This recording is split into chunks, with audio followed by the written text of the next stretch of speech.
My dad died on Christmas morning, and my own brother stole $500,000 that was meant for me.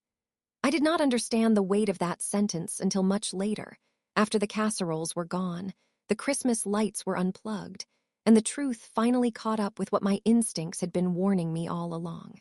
At the time, I was still trying to be the reasonable one, the calm one, the daughter who believed that family loyalty mattered more than money, even when money had a way of revealing who people really were.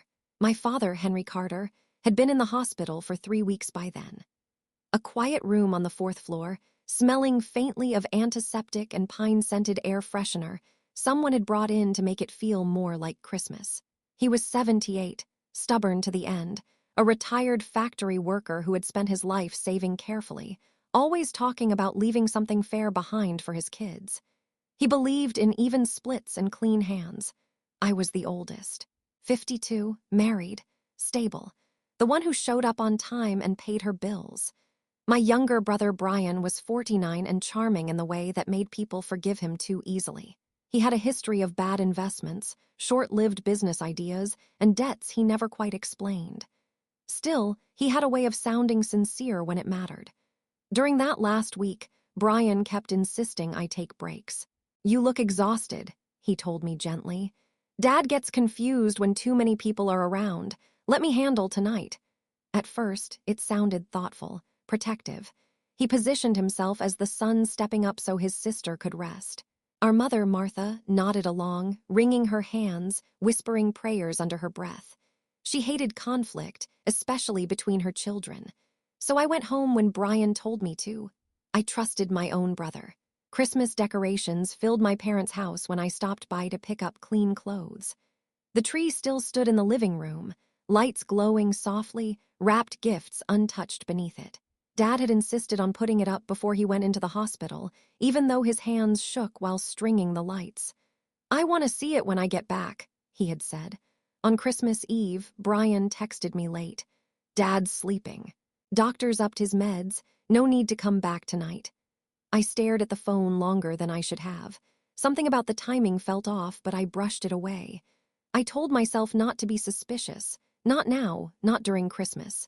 Not when our father was dying. Christmas morning came quietly. No carols, no laughter, just a phone call before sunrise. Dad was gone. The world narrowed to hospital hallways and paperwork and my mother's hollow stare. Brian took charge immediately, talking to nurses, making calls, arranging things with a confidence that almost impressed me. I clung to the idea that at least one of us was holding it together. The days after blurred together. Funeral arrangements, relatives passing through, sympathy cards stacked on the dining room table.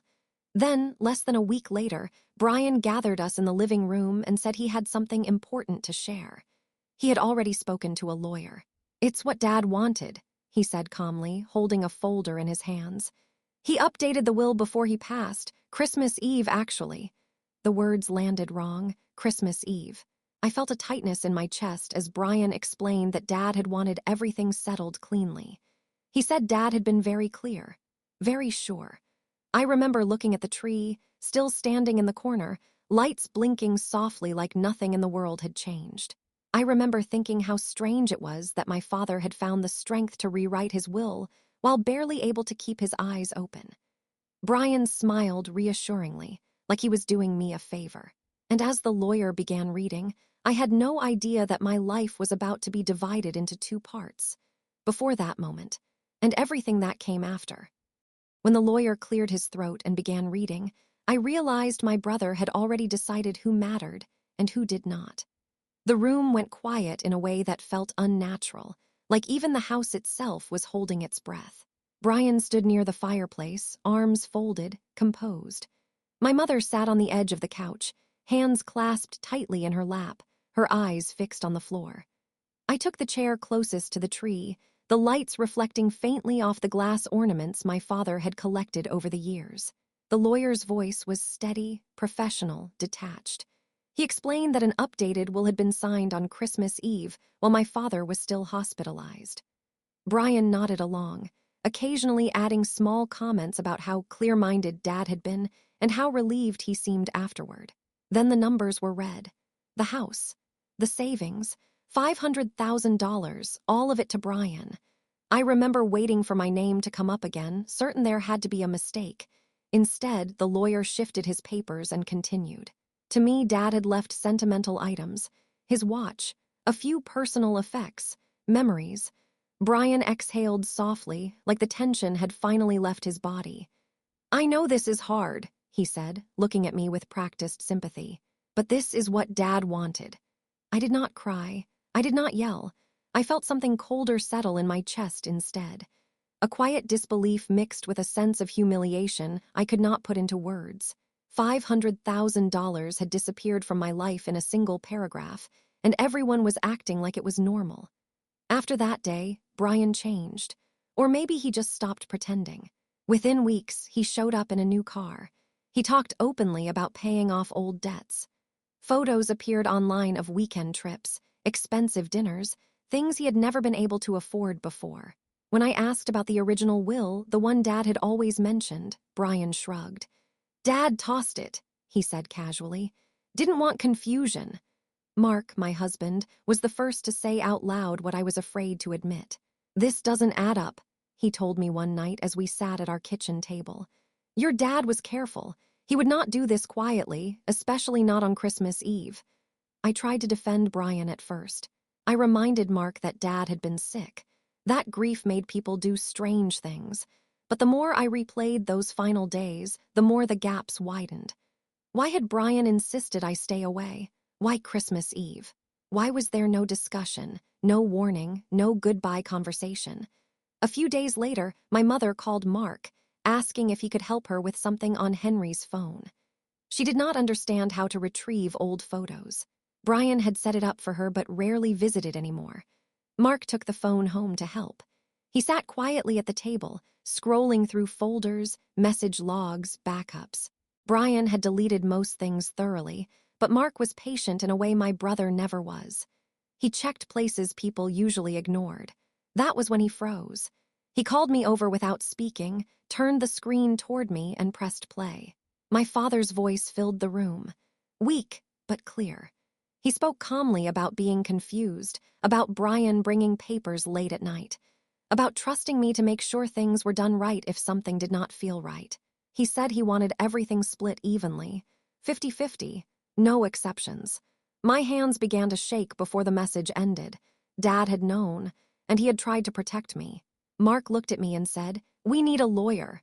For the first time since Christmas morning, I felt something shift. Not relief, not hope, something sharper, because now I knew the truth. And I knew my brother had built his entire victory on a lie. I walked into that small courtroom knowing my brother's Christmas victory was already over, even if he did not realize it yet. The lawyer told us the case was stronger than Brian understood. Hospital records showed my father had been heavily medicated on Christmas Eve. Security logs confirmed Brian was alone with him late that night. And the voice message, calm and unmistakably my father's, filled in every gap Brian had hoped no one would question. Brian still acted confident when the hearing began. He sat straight, dressed well, nodding along as if this were all a misunderstanding that would soon be cleared up. He did not look at me once. When our lawyer asked the judge for permission to play the recording, Brian's posture changed. Just slightly. A tightening around his jaw. My father's voice echoed through the room. He spoke about being tired, about not fully understanding the papers, about Brian telling him it was routine, about wanting his children treated fairly, about trusting me to do the right thing if something felt wrong. There was no anger in his voice, no accusation, just clarity. The judge listened without interrupting. Then she turned to Brian and asked why a man in that condition was signing a will at night, without witnesses, hours before Christmas. Brian tried to explain. He stumbled. He contradicted himself. The charm that had carried him through most of his life finally failed him. The ruling was brief. The Christmas Eve will was invalidated due to undue influence. The original will stood. The inheritance was restored. 50-50. $500,000 returned to where it had always belonged. Brian was ordered to repay the money he had already spent. The judge referred the matter for further investigation. The room felt very quiet when she finished speaking. Outside the courthouse, Brian tried to talk to me. He said my name like he had done 1,000 times growing up, like nothing had changed. I did not stop walking. News travels fast in families, faster in small communities. People heard the recording. They heard how it happened. They heard that Brian had pressured our dying father on Christmas Eve. Even his own children learned the truth. My mother said very little after that. One afternoon, she stood in Brian's empty driveway and said softly, "You stole money on Christmas, but you lost your family forever." I did not celebrate. I did not feel triumphant. What I felt was a quiet finality. The money mattered, yes. It represented my father's work, his sacrifices, his promise to treat his children equally. But what mattered more was that the truth survived. That manipulation did not get the last word. Christmas decorations came down eventually. Life moved forward. Brian faded out of the family gatherings, out of conversations, out of trust. And every year now, when Christmas morning comes, I remember my father's voice. Calm, steady, certain. In the end, my brother stole $500,000 on Christmas, but karma took everything else.